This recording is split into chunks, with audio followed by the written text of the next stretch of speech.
ආයුබෝවන්. අද අපි මේ ගෙනෙන විවරණයෙන් කතා කරන්න යන්නේ අතිශය සිත්කන්නාසුළු කතාවක් ගැනයි. නිකමට හිතලා බලන්න අනාදිමත් කාලයක ඉඳන් මුළු රටකම උත්තරීතර රාජ්‍ය බලයේ සංකේතය බවට පත්වුණු අති පූජනීය වස්තුවක් ගැනයි අපි මේ විමසා බලන්නේ. පළවෙනි කොටසින් අපි බලමු මේ රහසිගත ගමන ආරම්භ වුණේ කොහොමද කියලා. දෙවෙනි කොටස අසහාය රාජ්‍ය බලය. තුන්වෙනි කොටසෙන් අපි කතා කරන්නේ දළදා වහන්සේගේ අවසන් නවාතන ගැන. හතරවෙනි කොටස ඇසල පෙරහැර මංගල්‍යය. සාමාන්‍යයෙන් අපි දේශපාලන බලය එහෙමත් නැත්නම් රටක ආණ්ඩුවක නිත්‍යානුකූල පවය ගැන කතා කරද්දී මනසට එන්නේ මොනවද? මහා හමුදාවන්, විශාල මාලිගා එහෙමත් නැත්නම් ආයුධ ගබඩා වගේ දේවල් නේද? ඔව් අනිවාර්යෙන්. ලෝකයේ ගොඩක් ශිෂ්ටාචාරවල බලය මනින්නේ ওই කියන භෞතික සාධක වලින් තමයි. කෙනෙකුට කොච්චර ලොකු හමුදාවක් ඉන්නවද, කොච්චර භූමියක් පාලනය කරනවද කියන එක මත තමයි ඔහු රජෙක්ද නැද්ද කියන එක තීරණය වෙන්නේ. ඒක හරිම සරල ඇහැට පේන මානයක්. හරියටම හරි. මොකද ඒ දේවල් අපිට භෞතිකව පේන්න තියෙනවා. ඉතින් ඒක තමයි බලය කියලා අපි නිකම්ම පිළිගන්නවා. හැබැයි අපි අද මේ කරන ගැඹුරු අධ්‍යයනය ඇතුලේ ඔය කියන සම්ප්‍රදායික බලය නිර්වචනය සම්පූර්ණයෙන්ම කනපිට පෙරලෙනවා. මහා රජවරුන් තනු දවන්ත රාජධානි පෙරළු ඒ වගේම දරුණු යුද්ධ පවා ඇතිකල ඒ මහ බලවේගය විශාල හමුදාවක්වත් ආයුධයක්වත් නෙවෙයි. ඒක තමයි මෙතන තියෙන අරුම පුදුම කාරණය. හිතා ගන්න පුරුවන් දෙක අඟල් කිහිපයක් විතරක් දිගැති ඉතා කුඩා අස්ති කොටසක් කිව්වොත්. එතටම යම්කිසි භෞතික ආගමික වස්තුවක් සම්පූර්ණ දේශපාලන ක්‍රමයකම හදවත බවට පත්වන ලෝක ඉතිහාසයේ තියෙන අතිශය දුර්ලභ ගණය සිදුවීමක් තමයි අපි මේ අද කතා කරන්නේ. ඉතින් මේ ගැන ඇතරම තේරුම් ගන්න අපි ශ්‍රී දළදා මාලිගාවේ නිල වෙබඩවියේ තොරතුරු දළදා ඉතිහාසය ගැන ලියවෙන විශේෂාංග ලිපි සහ අර පත්තරිප්පුවා හා 1998 ප්‍රහාරය ගැන තියෙන විකිපීඩියා ලිපි වගේ මූලාශ්‍ර කිහිපයක්ම ගැඹුරින් පීරලා බැලුවා. ඒක හරි වැදගත්. මොකද අපි මේ කතා කරන්නේ ඉතිහාසගත කරුණු පදනම් කරගෙන. අනිවාර්යෙන්. ඉතින් අපි අරමුණ උනේ මේ බුදුරජාණන් වහන්සේගේ වාම ශ්‍රී දළදාව කියන්නේක හුදෙක් පන්සලක තියෙන පූජනීය වස්තුවක් කියන තැනින් එහාට ගිහින් මුළු මහත් ශ්‍රී ලංකාවේම දේශපාලන බලය, ජාතිය පැවැත්ම සහ අදටත් ක්‍රියාත්මක වන සජීවී සම්ප්‍රදායන් තීරණය කරන ප්‍රබලතම සාධකය බවට පත්ුනේ කොහොමද කියන එක හොයාගන්න එකයි. මේ කතාවේ ගැඹුරටම යන්න නම් අපි මුලින්ම බලන්න ඕනේ මේ දළදාව ලංකාවට පැමිණි ගමන දිහා. මොකද මේක දේශපාලන බලයේ සංකේතයක් බවට පත් වෙන්නත් කලින් ඉතාමත් ත්‍රාසජනක ජීවිත අවදානමක් සහිත ගමනකට මුහුණ දෙන්න මේකට සිද්ධ වෙනවා. මේ කතාව පටන් ගන්නේ ක්‍රිස්තු වර්ෂ 4 වෙනි සියවසේ ඉන්දියාවේ කාලිංග දේශයෙන්. ඒ කියන්නේ ගුහසීව රජුගේ කාලයෙන්. ඔව්. ඒ වෙද්දි කාලිංගයේ පාලකයා වුණු ගුහසීව රජුට ලොකු අර්බුදයකට මුහුණ දෙන්න සිද්ධ වෙලා තිබුණේ අර බ්‍රාහ්මණ බලපෑම් සහ වෙනත් සත්රු ආක්‍රමණ නිසා දළදාව දැඩි අනතුරකට ලක් වෙලා තිබුණේ. ඉතින් රජුට තේරෙනවා Tamanට මේ යුද්ධයෙන් දිනන්න බැරි වෙන්න පුළුවන් කොහොම හරි මේ වටිනා වස්තුව ආරක්ෂිත තැනකට යවන්න ඕනේ කියලා. එතනදී රජුට තමන්ගේ හමුදාවත් විශ්වාස කරන්න බැරි තත්ත්වයක්ද තිබුණේ? හරියටම හරි. ගුහසීව රජුට තමන්ගේ හමුදා පත්තිවරුන්ව විශ්වාස කරන්න බැරි තරම් භයානක තත්ත්වයක් තිබුණේ. ඒ නිසායි ඔහු තමන්ගේ දියණිය, ඒ කියන්නේ හේමමාල කුමරියට සහ ඇගේ ස්වාමි පුරුෂයා වුණු දන්ත කුමරුට මේ රහසිගත මෙහෙයුම පවරන්නේ. ඒ කියන්නේ තමන්ගේ පවුලේ අය විතරයි විශ්වාස කරන්න පුළුවන් උනේ. ඔව්. කොහොම හරි මේ දළදාව ලංකාවට අරගෙන ගිහින් ඉරට රජුට, ඒ කියන්නේ එවකට ඊටපු කිත්සිරිමේවන් රජුට බහාර දෙන්න කියලා තමයි රජු උපදෙස් දෙන්නේ. හරි. අපි මේක ටිකක් විග්‍රහ කරලා බලමු. මේක නිකන් අර අපි බලන හොලිවුඩ් චිත්‍රපටවල තියෙන වගේ අතිශය භයානක රහස් ඔත්තු සේවා මෙහෙයුමක් නේද? ඇත්තට මේ වගේ තමයි. ඒ කියන්නේ තමන්ගේ රාජ්‍යයේ තියෙන වටිනාම රහස සතුරන්ට අසු නොවි ගෙනියන්න හේමමාලා කුමරිය තෝරා ගන්න තැන තමයි මාව පුදුමයට තත් කරන්නේ. ඇය දළදාව හංගගන්නේ තමන්ගේ කොණ්ඩේ ඇස්සේ. කුමරියක් සහ කුමරුවෙක් තමන්ගේ හැඳුනුම්කම හංගගෙන තාපසයන් වගේ වෙස්වලාගෙන කොණ්ඩයක් අස්සේ මේ තරම් වටිනා වස්තුවක් සගවාගෙන බෝට්ටුවකින් රටක් පැනලා එනවා කියන්නේ ඒක ඇත්තටම හිතාගන්න තමාරු ධෛර්යයක්. අනිවාර්යයෙන්ම මේක නිකම් උපාය මාර්ගයක් නෙවෙයි. එයින් අපිට පේනවා මේ දළදාව කෙරෙහි ඔවුන්ට කොයිතරම් මානසික බැඳීමක් සහ භක්තියක් තිබුණාද කියන එක. මොකද අහුණා නම් අනිවාර්යයෙන්ම මරණය තමයි. ඉන්දියාවේ ගංගා නදී මුවදොරින් නැව් නැගලා අතිශය දුෂ්කර මුහුදු ගමනකින් පස්සේ ලංකාවේ ලංකාපට්ටන ප්‍රදේශයට ගොඩ බසිනවා. එතනනුත් නවතින්නේ නෑ මහ කැලෑ මැදින් සතුරන්ගෙන් බේරීගෙන අනුරාධපුරයට යන්න සිද්ධ වෙනවා. මාර්ගමනක් මේක. ඕ අවසානයේදී සිරිමෙවන් රජු මේ ඊට ගෞරවයෙන් පිළිගෙන ඉසුරුමුණියේ මේඝගිරි විහාරයේ තැන්පත් කරනවා. අනේ එතනින් තමයි මේ කතාවේ ඊළඟට අපිට හම්බෙන ලොකුම පෙරලිය පටන් ගන්නෙ. සාමාන්‍යයෙන් ආගමික වස්තුවක් පන්සලකට ගෙනාවාම ඒක එතන තියෙන පූජනීය වස්තුවක් විතරක් වෙන්න පුරවන්නේ. ඒත් අපි බලපු වාර්තාවලට අනුව විශේෂයෙන්ම අර දළදා ඉතිහාසය ගැන තියෙන විශේෂාංග ලිපිවල පේන්න තියෙනවා මේක මුළු රටේම පාලනය තීරණය කරන අදෘශ්‍යමාන දේශපාලන බලවේගයක් බවට පත් වෙනවා කියලා. ඕ ඒක හරිම අපූර්ව පරිවර්තනයක්. The sun.lk වාර්තාවක මේ ගැන බොහොම අපූර්ව විග්‍රහයක් කරනවා. ඔවුන් කියනවා ඒ කාලේ හැටියට දළදාව කියන්නේ ලංකාවේ ආණ්ඩු ක්‍රම ව්‍යවස්ථාව කියලා. ඒ කියන්නේ ව්‍යවස්ථාව වගේ. හරියටම. දැන් යුරෝපයේ රජවරු බලයට පත් වෙද්දී ඔවුන්ට විශේෂ කිරුලක් තිබුණා වගේ ලංකාවේ බලය තහවුරු වුණේ මේ දළදාවෙන්. දළදාව Taman සතුව තේනවනම් ඔහුට පමණයි රටේ නීති අනුකූල අයිතිය එහෙමත් නැත්නම් අර ලෙජිටිමසි එක තිබුණේ. මොන දේ තිබුණත් දළදාව නැත්තම් වැඩක් නැහැ. ඒක කොතරම් ප්‍රබලද කියනවනම් මහා පරාක්‍රම බාහු රජු මේ දළදාව තමන්ගේ බලය තහවුරු කර ගැනීමේ ප්‍රධානතම මෙවලම කරගත්ත කියලා වාර්තාවල සඳහන් වෙනවා. ඔහු වැසි ලබා දීම ඇතුළු උත්සව 64ක් සඳහා මේ දළදාව භාවිත කරලා තිනවා. මට තියෙන ප්‍රශ්නේ ඇයි මේ වැසි ලබා දීම මෙච්චර වැදගත් වෙන්නේ? අන්න ඒක තමයි මේ යාන්ත්‍රණයේ හදවත. අතීත ශ්‍රී ලංකාව කියන්නේ සම්පූර්ණයෙන්ම කෘෂිකර්මාන්තේ මත පදනම් වුණු සමාජයක් නේ. ඔව් අපේ වැව් වමුණු එහෙම තිබුණේ. ඔව් ඉතින් රජකුගේ ප්‍රධානම රාජකාරිය සහ ජනතාව ඔහුගෙන් බලාපොරොත්තු වුණු ප්‍රධානම දේ තමයි කෘෂිකර්මාන්තයට අවශ්‍ය වැසි ලබා දීම.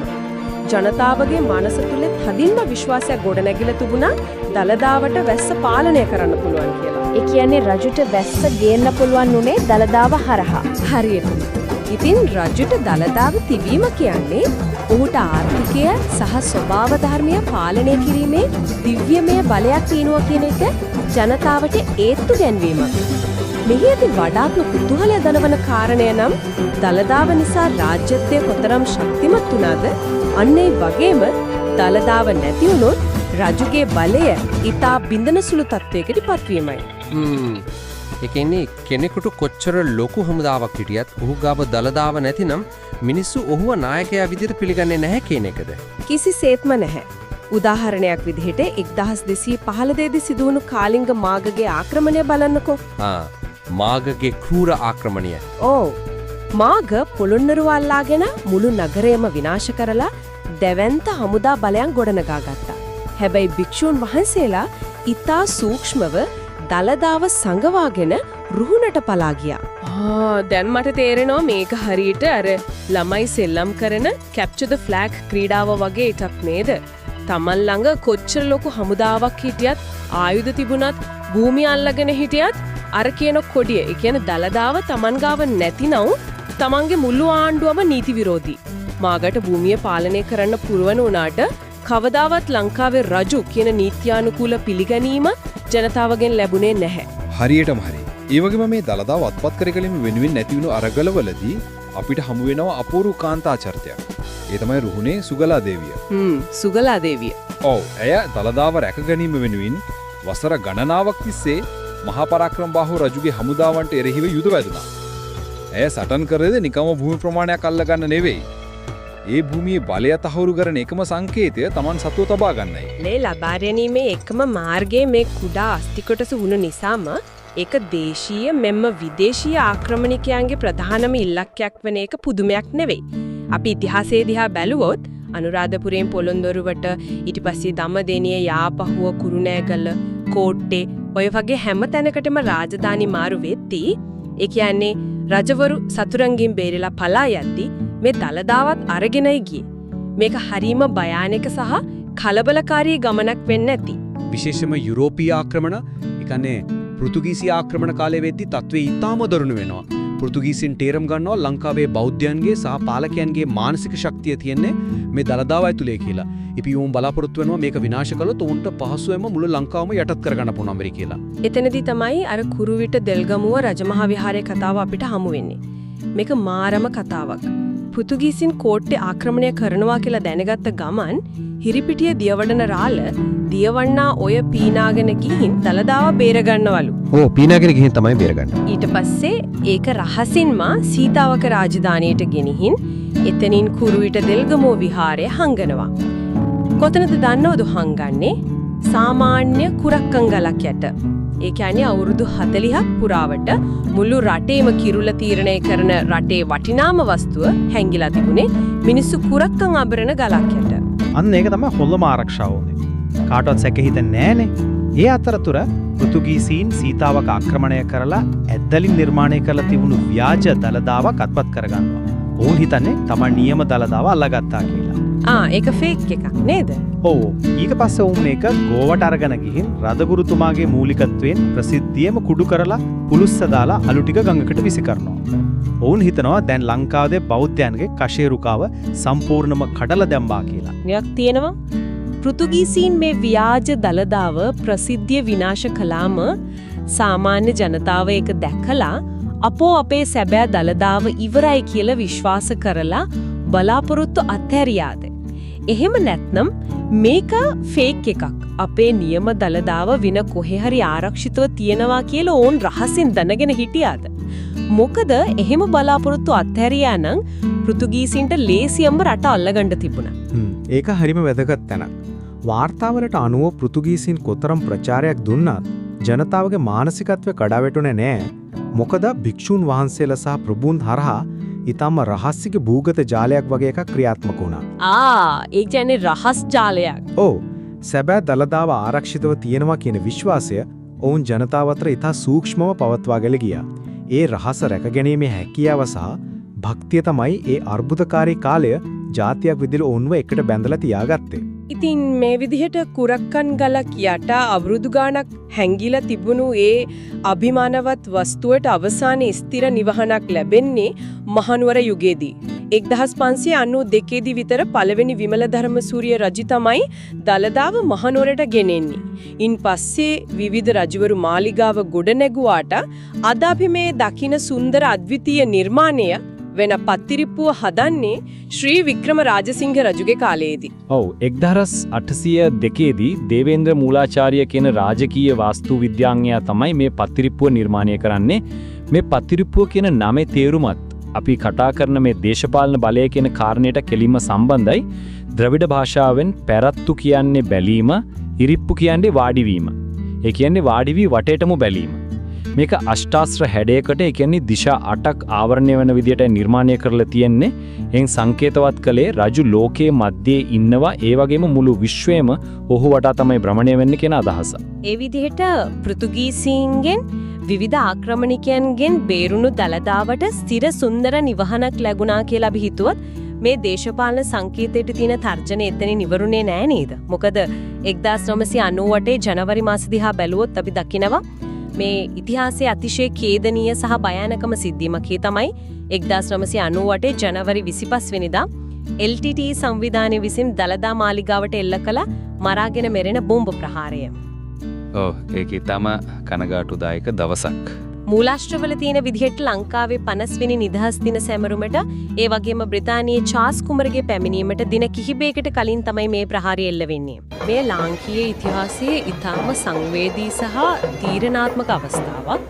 විකිපීඩියා වාර්තා සහ සමකාලීන වාර්තාවලට අපි යොමු වුණොත් ඒ අනුව කිලෝග්‍රෑම් 300ක් 400ක් අතර පුපුරන ද්‍රව්‍ය ප්‍රමාණයක් සහිත ට්‍රක් ප්‍රත්‍යක් පත්තිරිපිපුව අසලටම කඩාගෙන එවෙත් පුපුරු ආහාර. ඒ ඊටාම දරුණු ප්‍රහාරයක්. අවුරුදු 2ක කුඩා දරුවෙකු ඇතුළු 10 දෙනෙකුට එතනදී ජීවිත හිමි වෙනවා. පත්තිරිපිපුවට ප්‍රධාන පිවිසුමට ඒ වගේම වහලයට දැඩි හානි සිදු වෙනවා.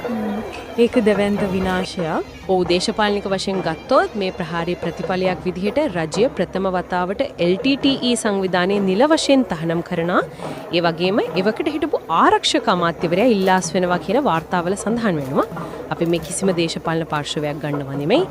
මේක සම්පූර්ණයෙන්ම මූලාශ්‍රවල තියෙන කරුණු. අනිවාර්යෙන්ම අපි මේ මූලාශ්‍ර විතරයි සාකච්ඡා කරන්නේ. මෙතනදී තමයි කතාව ඇත්තදම රසවත් වෙන්නේ. මේ ප්‍රහාරය ගැන කියවද්දී මගේ හිතට තදින්ම කාවැදුන දෙයක් තියෙනවා. ඒ තරම් දැවැන්ත පුපුරන ද්‍රව්‍ය තොගයක් තියෙන ට්‍රක් බෝම්බ එකක් පුපුරල මාලිගාවේ බාහිර ගොඩනැගිලි ඒ විදිහට විනාශ වෙද්දී ඇතුල් කුටියටවත් රන් කරඬුවටවත් දළදාවටවත් කිසිම හානියක් වෙලා තිබුණේ නැහැ. සියවස් ගණනාවකට කලින් පෘතුගීසියන්ගේ ගිනි දැල් වලින් සත්‍රු ආක්‍රමණ වලින් බේරුණු මේ කුඩා අස්ති කොටස නවීන පුපුරන ද්‍රව්‍ය ට්‍රක් රථයකින් පවා නොනැසී පැවතීම හිතාගන්නත් අමාරුයි. ඒක ඇතුලේ තියෙන පුදුමාකාර ඔරොත්තු දීමේ හැකියාව ගැන ඇහුවම ඇඟ කිලිපෝලා යනවා. ඇතරම ඒ ආශ්චර්යයක් වගේ තමයි ජනතාවට දැනුනේ. හැබැයි අපි මේ සිදුවීම තවත් විශාල පින්තූරයකට සම්බන්ධ කළොත් අපිට පේනවා මේ විනාශයෙන් පසුව ජනතාවගේ මනස ක්‍රියාත්මක වුණු විදිහ. ඒ කියන්නේ ප්‍රතිසංස්කරණ කටයුතු වලදීද? ඔව්. ප්‍රාහාවේ ප්‍රසසේ ප්‍රතිසංස්කරණ කටයුතු වෙනුවෙන් රජය ලබා දුන්නේ රුපියල් මිලියන 2ක් වගේ මූලික මුදලක්. නමුත් සාමාන්‍ය ජනතාවගෙන් බෞද්ධයන්ගෙන් විතරක් නෙවෙයි රුපියල් මිලියන 100කට වඩා වැඩි ආධාර ප්‍රමාණයක් ගලාගෙන ආවා. අම්මෝ ඒ කියන්නේ විනාශ කරන්න හැදුවාට ඒකෙන් මොනේ ජනතාව තවත් මේක වටා එකතු නෙකේ. අනිවාර්යෙන්. ඒ විතර නෙවෙයි මාලිගාවේ කැඩී ගිය ගල් කැටයම් යලි නිර්මාණය කරන්න අවශ්‍ය වුණාම ලංකාවේ ඒ වෙද්දී සම්පූර්ණයෙන්ම වගේ බඳ වී යමින් තිබුණු ගල් කැටයම් කලාවට යලි පණ දෙන්න සිද්ධ වුණා. ඒ කලාව නැවතත් පරම්පරාවකට ඉගන්නුවා. ඒ කියන්නේ මේ ප්‍රහාරයකින් මුළු විනාශයට වඩා ලොකු දෙයක් යලි ගොඩනැගීම හරහා අපේ සංස්කෘතියට එකතු වුණා. දළදාව කියන්නේ නිකම්ම කෞතුකාගාරයකේ තියෙන අජීවී වස්තුවක් නෙවෙයි කියන්නේ අන්නේ නිසයි. ඒක ජනතාවගේ ජීවිතත් එක්ක බැඳෙන සජීවී දෙයක්. අන්න ඒ සජීවී බව තමයි අපි ඊළඟට කතා කළ යුතුම කාරණය. මේ තරම් ප්‍රහාර මැද පවා ඒ ආරක්ෂා කළේ මිනිස්සු මේක සලකන්නේ නිකම්ම කෞතුක වස්තුවක් විදිහට නොවන නිසයි. දළදා මාලිගාවේ වෙබ් අඩවියේ තොරතුරු වලට අනුව දළදාව සලකන්නේ ජීවමාන බුදුන් වහන්සේ විදිහටයි. ඒ නිසා තමයි අදටත් දිනපතාම අර තේවා කටයුතු එහෙමත් නැත්නම් ආවතේව කිරීම සිදු කරන්නේ. බුදුරජාණන් වහන්සේ ජීවමානව වැඩෙද්දී ආනන්ද තෙරුන් වහන්සේට කළ උපස්ථාන ඒ ආකාරයෙන් ඒ තරම් භක්තියකින් අදටත් මල්වතු සහ අස්කිරි පාර්ශවවල හිමිවරුන් විසින් දළදාව උදෙසා සිදු කරනවා. මේක දිනපතාම වෙන දෙයක්. කිසිම දවසක නවතින්නේ නැතෝ? ඔව් කිසිම දවසක නැහැ. උදෑසන 5:05ට පමණ අලුයම් දුරේ දේවාව පටන් ගන්නවා. ඊට පස්සේ දහවල් දේවාව සහ සවස ඊළම්පස දේවාව විදියට කිසිම බාධාවකින් තොරව මේක සිදු වෙනවා. මේ තේවා කටයුතු ගැන බලද්දී මම දැක්කා අර අමුතු මුළුතියම් පූජාව කියලා එකක්. අතීතයේ රජවරු සහල් සේරු 32කින් බත්තු වෙලා ව්‍යංජන 32ක් එක්ක පූජා කරලා තියෙනවා තමන්ගේ ගෞරවය පෙන්වන්න. පස්සේ කාලෙක ඒකේ ව්‍යංජන 16ක් දක්වා අඩු වෙලා තියෙනවා. ඒ කියන්නේ මේ ව්‍යංජන 16 දානි දිනපතාම හරියටම වෙලාවටම දෙනවා. අනිවාර්යයෙන්ම. එහෙම බැලුවොත් මනුෂ්‍ය ඉතිහාසයේ කිසිම දවසක කඩනු අඛණ්ඩවම ක්‍රියාත්මක වෙන පැරණිතම සත්කාරක සේවය එහෙමත් නැත්නම් කේටරින් ඇන්ඩ් කෙයාරටේකින් සර්විස් එක මේක වෙන්න පුළුවන් නේද? සියවස් ගණනාවක් තිස්සේ එකම විදිහට මේක දෙනවා කියන්නේ පුදුමයක්. ඒක තාම අපූර්ව නිරීක්ෂණයක්.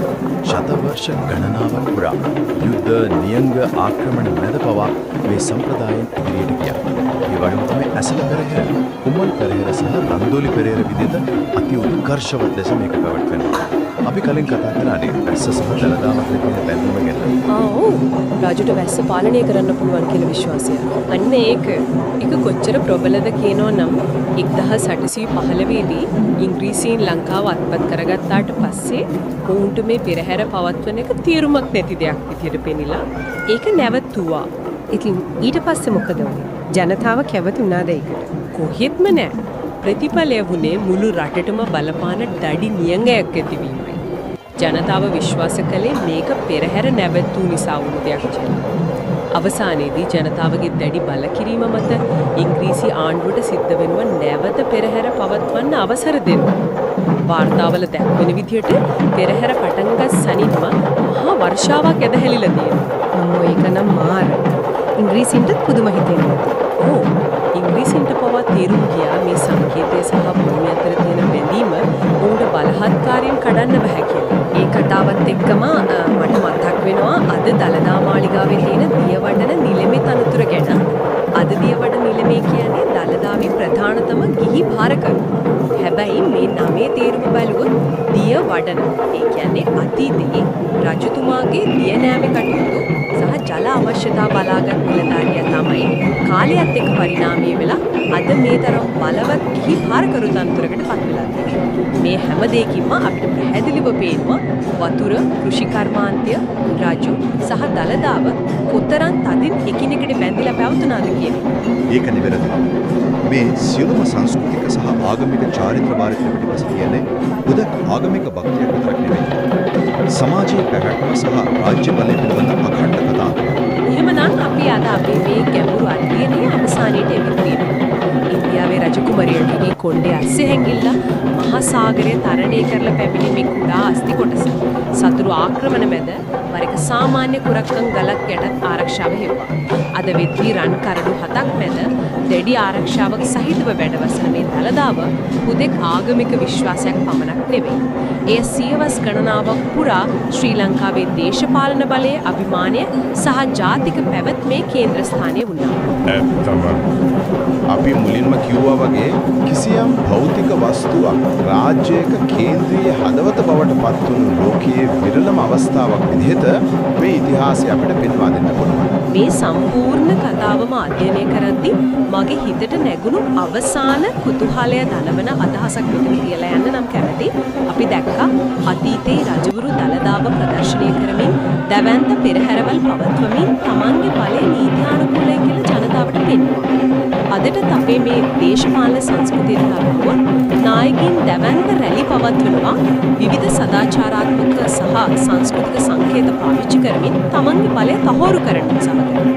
ඉතින් අපිට හිතන්න පුළුවන් අද අපි මේ දකින නවීන මැතිවරණ වේදිකා සහ සෙනග පින්නීමේ තරගය කියන්නේ අර පැරණි දළදාව ළඟ තබා ගැනීමේ තරගයේම තවත් එක් නවීන දිගුවක් පමණක් වෙන්න පුළුවන්. ඒක නම් ඇත්තටම හිතන්න වටින කාරණයක්. ඔව් මේක තවදුරටත් සිතා බලය යුතු අපූර්ව කාරණයක්. ඒ සිතුවිල්ලත් එක්කම අපි අද කතාව මෙතනින් නවත්වමු. ආයුබෝවන්.